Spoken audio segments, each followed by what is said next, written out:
So I wanted to make these last few videos as just kind of some tips and tricks that I think of the last week before she comes home on Friday. So, oh, that dog always gets me every time.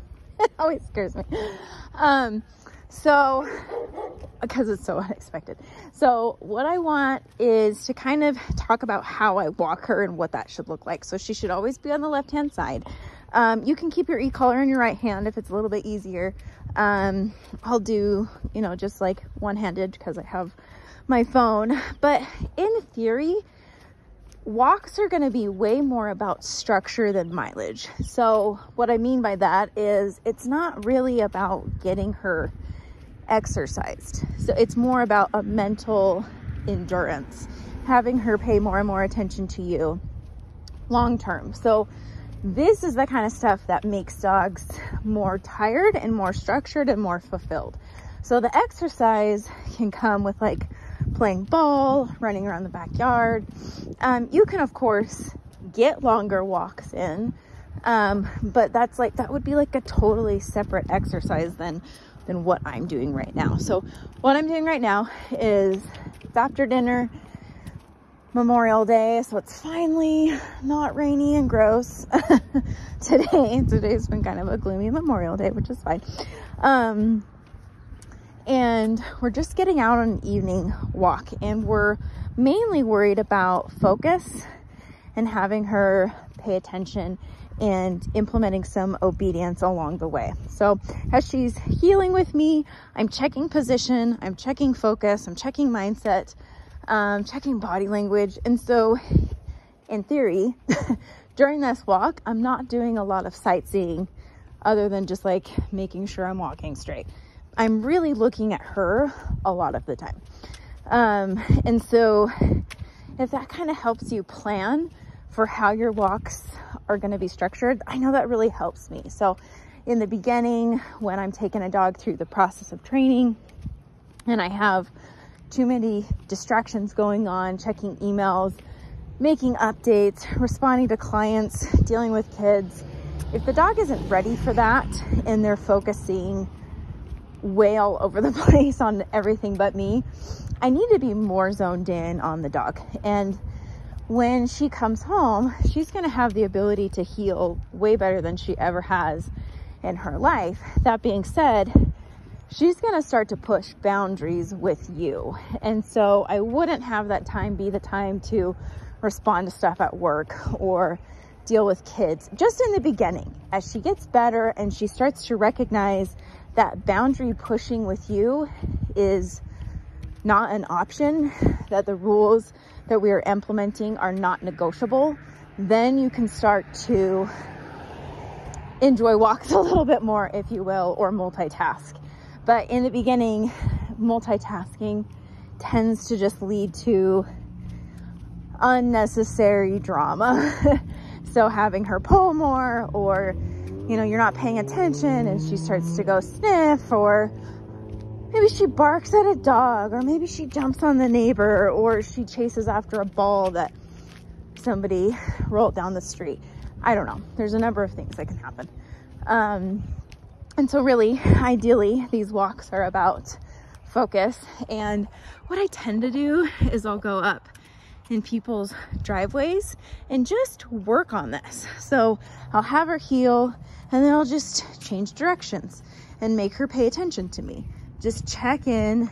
Now, because there's so much emphasis on focus and paying attention to me, the walk doesn't need to be super long because it's exhausting to do this for even just a short period of time. It's exhausting to her because it's so much focus and brain power. I might have moments where I work on a downstay, so I might come up a little bit on somebody's driveway and say, Lucy, down. Good. Do a little bit of distance work where I walk away from her. Distance work I love doing, but I'm all, you know, in this kind of stuff, I'll check my environment and make sure there's no off-leash dogs, or, you know, I don't know, just if there's a situation where, you know, maybe she's gonna break, I can always go up and like step on the leash and keep her here, but still practicing the downstay. But if I'm worried about, good, okay, like some of that off-leash stuff, good job, girl. Yeah.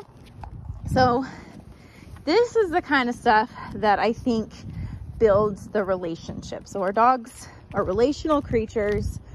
They need that relationship with us, and they're not going to have that with everybody, anybody and everybody. They're going to have that with the people that work with them. And so this is the time when I'm focused on the dog and I'm not focused on other things. And this part of the relationship, you know, it's like feeding this part of the bank. I think it's like Stephen Covey. I don't know if you guys ever read him, like way back in the day.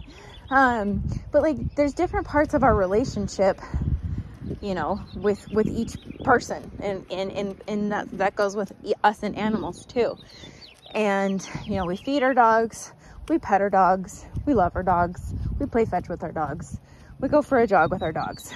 But if we're all fun and no seriousness, the relationship is going to reflect that. So this is the part of the bank that makes or break the dog's obedience, because they're not going to inherently know to heel. It's something that needs to be taught and then applied and reinforced.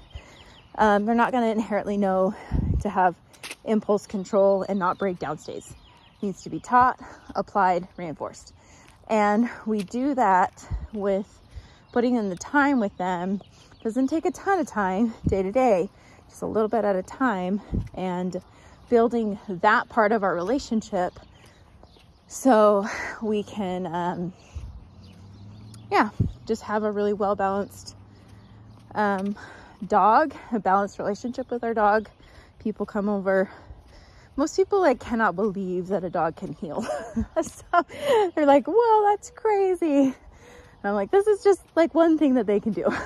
They can do so much more than just heel. But you know, dogs are amazing, but they are smart and they test boundaries, and they stop testing boundaries the more consistent we are and the more time we put into them. Normally the boundary testing is normal, but if it's continual, that isn't normal.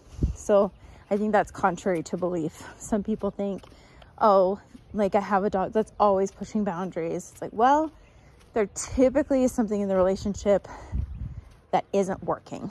That's why they're pushing boundaries. So that's what I found in my personal relationships with my personal dogs is typically it's something that I'm doing continually that's causing this deficit part, you know, in our relationship. So yep, paying attention to her, and I'm looking up, checking my environment just so I don't run into the road or get a kink in my neck. But really, for the most part, I want to make sure that I'm just checking in with her because I'm expecting her to check in with me.